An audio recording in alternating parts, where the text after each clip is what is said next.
Welcome into the Talking with Our Dads podcast. I'm Benji along with Doug Panzer, Seth Kirshner, Brian Eigel, Julian Kirshner, Mason Eigel, and we'll be predicting today's NFL playoffs rounds.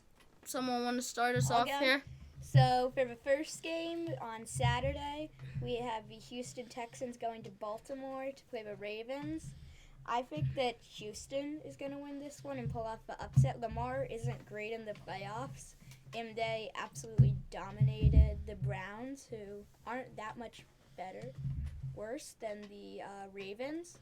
So I think that the Texans could pull off the upset and go to the AFC Championship game, and then the team they will be playing will be decided tomorrow, Sunday at 6:30, when the Chiefs play the Bills.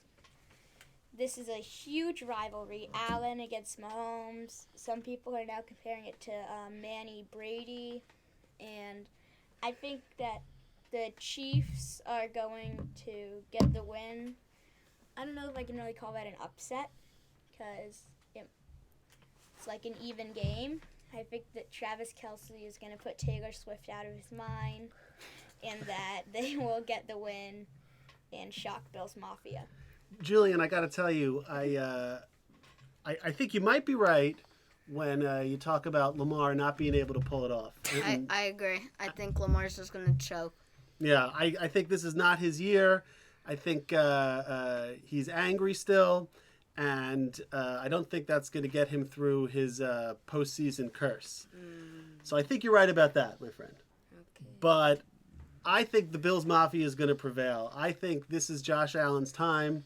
I think that that rivalry, which I think you are right, equating it somewhat to other historic AFC quarterback rivalries. But I'm curious to hear who you think is the Peyton in that story. The Peyton is Josh, because he doesn't win as much. And then the Brady is Mahomes, because he pretty much always wins. Okay, so I was going to say the opposite, because I see a lot more Brady in Josh Allen. And that's why I think Josh Allen, who has the number one offense behind him, is going to pull it off. Yeah, but his I agree with the Chiefs here. His wide receiver, too, Gabe Davis, who basically splits it 50-50 with Stephon Diggs, is going to be injured. So they're only going to have basically Stephon and then James Cook out of a backfield. And Trent McDuffie can lock him down. You know, another AFC quarterback that won quite a few Super Bowls with some very unknown wide receivers? Tom Brady. That's what Mahomes is doing this year. So I'm going to have to go back to the Kirshner's prediction here about Lamar Jackson. I think that there's such a small sample set on his playoff history. I think the way that he played this year, he just looks like the best quarterback in the league. And I think with so little to go on in terms of history, he has every chance to win that game today. I think that the Texans and the Ravens game is very closely matched, as is the other AFC game. I mean, you've got two incredible teams, two incredible quarterbacks. You can never count out Andy Reid in the playoffs, who has phenomenal history in the playoffs. So it's going to be a really great weekend, and I think anything can happen. I think something that's interesting is the Ravens are one of the well-known teams here and being looked at to go to like the Super Bowl and stuff because they had a successful season. But so were like the Cowboys and the Eagles. So some of the underdog teams are really coming in that came into the playoffs are all winning. Yeah, last year this was like really predictable with playoffs. Last year it was the 1 seed versus the 1 seed in the Super Bowl. This year it's kind of turning out to be more like March Madness, where ridiculous teams are winning. Well, so that brings up an interesting question. What happens with the Green Bay Packers? Are they a lost cause? Or are they going to beat the 49ers like they crushed the Cowboys? Now they're right. What do our Cowboys fans think about that? Did Jordan Love get lucky? So I think Jordan Love has proven that he can actually, he's picked up the torch from Aaron Rodgers, but I also would say that the Cowboys looked vastly underprepared for that game. And I think to carry on a little bit of the theme, the team that was playing loose and sort of with house money had nothing to lose, they came in very, very loose, free-flowing, and the Cowboys, I think, were underprepared and, frankly, had way too much pressure, playing really tight.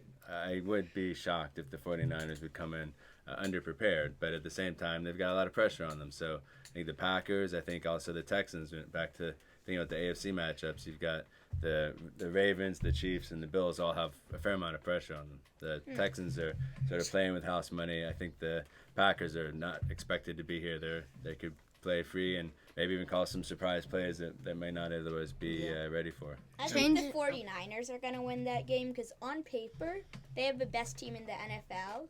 And the Cowboys, sorry, but yes, they're good. But they have 3 stars, Dak, CD, and Tony. But the Niners, they have Nick Bosa, Fred Warner, Brandon Ayuk, Deebo Samuel, Brock Purdy, Nick Bosa, and more. So I think they're just going to win. Changing to a team we haven't talked about, what's the Bucks-Lions predictions here? Because that should be a very close game, I feel like. Who doesn't love the Lions, right? Would that not be a great story? Who doesn't love the Bucks? If I added all your ages up, we would still have another 30 years to go before we had a Lions postseason success. It's been 30 years since they've had a home time game they got to the at conference championship, 1957. Wow. And I'll tell you, I think 1957. Jared Goff has to have a huge chip on his shoulder after the trade and the success of Matthew Stafford. I think he has a lot to prove, and he's got a lot to work with. It's an indoor game, even if some of the reporters in Tampa don't recall. So, in any game, the field is an even match for each team. But I think this could just be good old-fashioned smash-mouth football. And like I said, I think Goff has a lot he wants to prove here. And he started proving it already, by the way, when he beat his old team. And if it's going to be that type of smash-mouth football, I think they've got an excellent running game to support Goff. And I have my money on the Lions in that game. Thank you for watching Talking with Our Dads. I'm Benji Panzer. Doug Panzer. Seth Kirshner. Brian Eigel. Julian Kirshner. Mason Eigel. We'll see you next week.